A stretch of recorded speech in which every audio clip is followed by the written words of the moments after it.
नमस्कार दोस्तों मैं प्रभु यादव स्वागत करता हूं आपके अपने चैनल प्रभु यूपी में। दोस्तों आज से यूपी पुलिस कांस्टेबल की परीक्षा प्रारंभ हो गई है और जैसा कि आज जो है पहले शिफ्ट का जो पेपर हुआ है दोस्तों मैं आपको बताना चाहूंगा बहुत ही आसान पूछा गया है। पहले शिफ्ट के पेपर का इस वीडियो के माध्यम से संपूर्ण एनालिसिस में करने वाला हूं। दोस्तों हम देखेंगे कि क्वेश्चन का लेवल क्या था और कितने प्रश्न किस किस सब्जेक्ट से पूछे गए थे। तो दोस्तों देर न करते हुए मैं अपने वीडियो को प्रारंभ करता हूं। आपको बता दूं कि टोटल जो है 150 प्रश्न तो आने थे, ये आप सभी जानते हैं, जिसमें से मैं आपको बता दूं जो आपके जीएस के क्वेश्चन है 38 क्वेश्चन पूछे गए थे। हिंदी के क्वेश्चन भी 38 पूछ दिए गए। यही सबसे मतलब थोड़ा सा आश्चर्य करने वाली बातें रही। ठीक है, हिंदी के जो क्वेश्चन थे वो भी आपके कितने पूछे गए थे, 38 क्वेश्चन ही जो है पूछे गए हैं। रीजनिंग की बात करें दोस्तों, रीजनिंग की बात करने से पहले मैं आपको बता दूं जो मैथ है हमारा, मैथ से 19 क्वेश्चन पूछे गए। कितने क्वेश्चन आए मैथ से? 19 क्वेश्चन आए और बाकी का जो बचा हमारा वो आपका आ गया इसमें, यानी कि 38 कितने हो गए 76 और 76 और 19 कितने हो गए 9 6 5 1 7 1 8 1 9 95 50 और 5 55 क्वेश्चन जो है वो आपके रीजनिंग से पूछे गए। तो दोस्तों ये रहा एग्जाम पैटर्न आज की जो परीक्षा हुई है, उसमें किस किस सब्जेक्ट से कितने कितने क्वेश्चन पूछे गए। अब मैं आपको जीएस के कुछ प्रश्नों को बताता हूं जो पूछे गए। बहुत ही आसान प्रश्न आए जीएस के जो प्रश्न हैं उनको मैं बोलूंगा बिल्कुल हलवा प्रश्न पूछे गए हैं। 38 में से 30 प्रश्न कोई भी बच्चा जो मेहनत किया होगा वो बड़े आराम से कर ले जाएगा। चलिए आइए देखते हैं कि जीएस के कौन कौन से जो है प्रश्न पूछे गए हैं। ठीक है दोस्तों, जो पहला प्रश्न जीएस का पूछा गया है वो है 1 मिनट, कहां गया, हाँ ये है, ग्रेट बैरियर रीफ निम्न में से किस देश के तट पर है? आप सभी जानते होंगे इसका आंसर। ग्रेट बैरियर जो है वो कहां पे है? ऑस्ट्रेलिया में है। निम्नलिखित में से कौन 1946 में भारत की संविधान सभा के अध्यक्ष थे? कौन थे संविधान सभा के अध्यक्ष, कौन थे भारत के 1946 में? तो राजेंद्र प्रसाद। ठीक है, इस बच्चे ने गलत किया हुआ, इसमें भीमराव अंबेडकर मारा हुआ है। प्रयाग प्रशस्ति की रचना निम्न में से किसके द्वारा संस्कृत में की गई है? प्रयाग प्रशस्ति की रचना भवभूति हरिशेण, बौधायन, बाणभट्ट। तो किसने किया था? हरिशेण ने किया था। निम्नलिखित में से कौन सी भारत के पूर्वी तट पर स्थित खारे पानी की सबसे बड़ी लैगून झील है? तो पूर्वी तट यानी कि आपके दो तट है, पश्चिमी और पूर्वी। तो पूर्वी यानी कि पूर्वी तट पर खारे पानी की सबसे बड़ी झील कौन सी है? आप जानते हैं उड़ीसा में चिल्का झील। ठीक है, कौन सी है? चिल्का झील। श्वेत प्रकाश कितने रंगों से मिलकर के बना हुआ है? जो श्वेत प्रकाश है हमारा वो कितने रंगों से मिलकर के बना हुआ है? आप जानते हैं 7 रंगों से मिलकर के बना है। ठीक है, और इसके अलावा पूछा गया है जो भारत और श्रीलंका के बीच जो बॉर्डर जो है, देखिए लिखा हुआ है निम्नलिखित में से किसके द्वारा निर्मित समुद्र के एक संकीर्ण चैनल द्वारा, ठीक है, श्रीलंका भारत से अलग होता है। यानी ये सीमा रेखा की बात कर रहा है। समुद्र की जो चैनल है किसके, कौन सी चैनल के माध्यम से जो है भारत और श्रीलंका का बॉर्डर जो है वो अलग अलग होता है? तो आप बताएंगे पाक जलडमरू मध्य, इसमें राइट आंसर होगा। पाक जलडमरू मध्य और मन्नार की खाड़ी भी वहीं पे है जो श्रीलंका से सटा हुआ है। ठीक है, सोनपुर का पशु मेला आप सभी जानते होंगे। सोनपुर का पशु मेला बिहार में बहुत ही फेमस ये मेला लगता है। अंगूर की खेती, उपज और कटाई को निम्नलिखित में से किस नाम से जाना जाता है? आप सभी जानते होंगे विटीकल्चर। बेलाडीला की पहाड़ियां बैल के कुबड़ की तरह दिखती हैं। ठीक है, पहाड़ियों का यह श्रृंखला भारत के निम्नलिखित में से किस राज्य में स्थित है?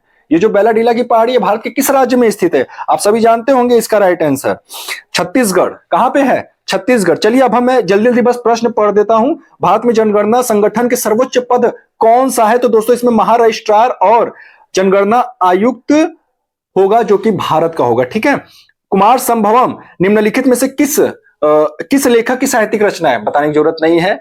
ठीक है, आप सभी जानते होंगे। कालिदास विश्व पुस्तक दिवस प्रत्येक वर्ष से निम्नलिखित में से किस दिन मनाया जाता है? आप सभी जानते होंगे 23 अप्रैल। निम्नलिखित में से किस राज्य के कुछ हिस्सों में 400 साल पहले नहर सिंचाई की एक स्थानीय प्रणाली शुरू हुई थी जिसे कुल्ह कहा जाता है? तो यह हिमाचल प्रदेश में शुरू हुआ था। ठीक है, इसके अलावा और कौन सा प्रश्न है?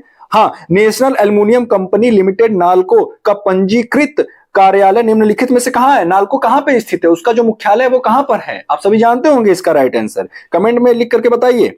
उड़ीसा में है। कहां पे है? उड़ीसा में भुवनेश्वर उड़ीसा में। ठीक है, किस देश के शहरी क्षेत्रों में रहने वाली अनुपातिक संख्या में वृद्धि को निम्नलिखित में से क्या कहा जाता है? ये एक जनसंख्या से रिलेटेड प्रश्न पूछ दिया। विश्व स्वास्थ्य संगठन। इतना आसान क्वेश्चन। ठीक है, अगला है सुराहा ताल प्रसिद्ध अभ्यारण्य। ठीक है, निम्नलिखित में से कौन सा सोशल मीडिया प्लेटफॉर्म पेशेवर नेटवर्किंग और नौकरी तलाशने के लिए सबसे उपयुक्त है? इंस्टाग्राम नौकरी देती है? नहीं। फेसबुक नौकरी देता है? नहीं। स्नैपचैट नौकरी देता है? नहीं। तो लिंक्डइन इसमें दिया है, लिंक्डइन।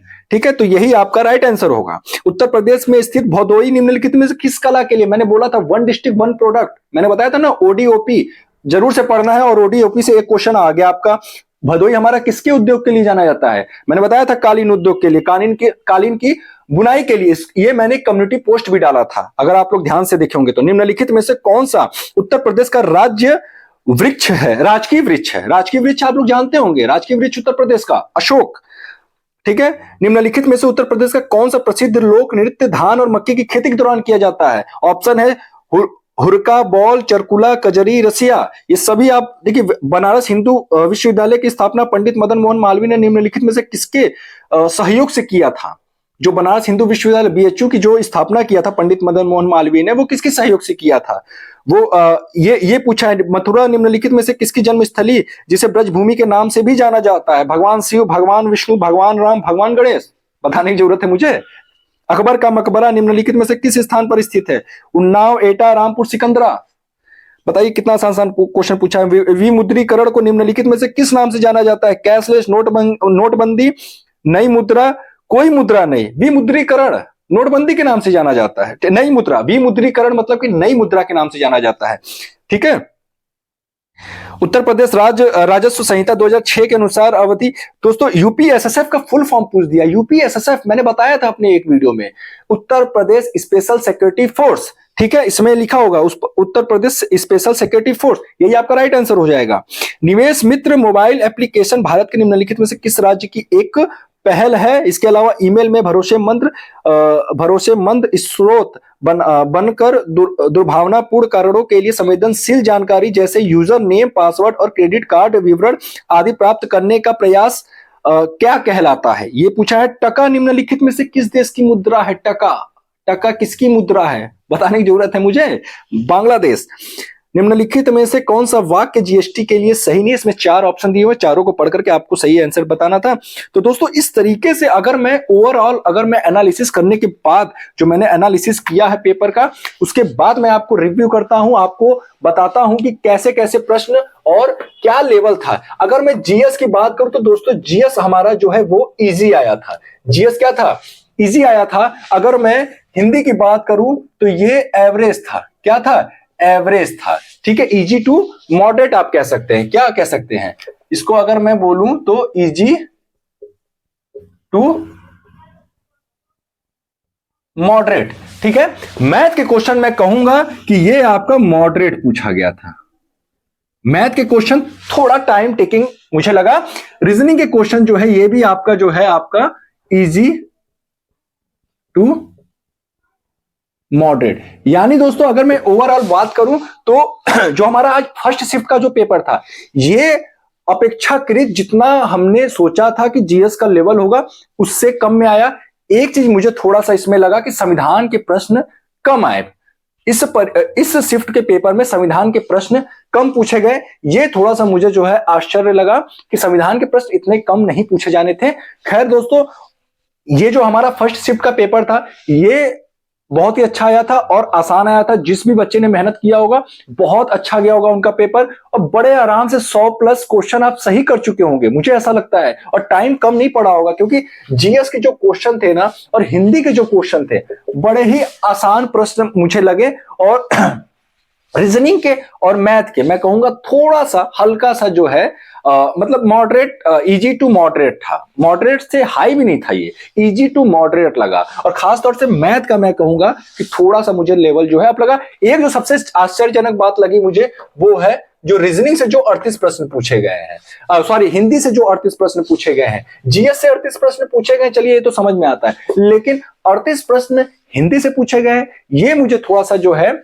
आश्चर्य लगा। और मैथ के कितने प्रश्न पूछे गए हैं? 19 क्वेश्चन। ठीक है, और बाकी के आप रीजनिंग में डाल दो, उसमें बहुत सारी ऐसी व्यवहारिक क्वेश्चंस भी हैं। टोटल के टोटल 55 क्वेश्चन तो हम नहीं कहेंगे, लेकिन रीजनिंग के पूछे गए हैं। उसमें कुछ व्यवहारिक क्वेश्चन जैसे पुलिस प्रणाली से संबंधित जो पुलिस एक्ट से संबंधित कुछ प्रश्न पूछे गए थे, पुलिस के जो नॉर्मल जो उनके कर्तव्य होते हैं उससे रिलेटेड कुछ प्रश्न पूछे गए थे। तो दोस्तों ओवरऑल ये रहा आज का एनालिसिस। उम्मीद करता हूं कि आप सभी बच्चे जो भी बैठने वाले हैं परीक्षा में वो इस पेपर को देख करके अच्छे से एनालिसिस करके जो चीजें रह गई है उसको अच्छे से तैयार कर लेंगे। आज का जो पूरा पेपर था वो आपको हमारे टेलीग्राम चैनल प्रभु यूपीपी ऑफिशियल पर उपलब्ध है, वहां से आप जो है डाउनलोड कर सकते हैं। तो दोस्तों ये रहा हमारा आज का वीडियो। उम्मीद करता हूं आप सभी बहुत अच्छे से तैयारी कर रहे होंगे। दोस्तों कल जिन लोगों का भी पेपर है उनको ढेर सारी शुभकामनाएं और बेस्ट ऑफ लक।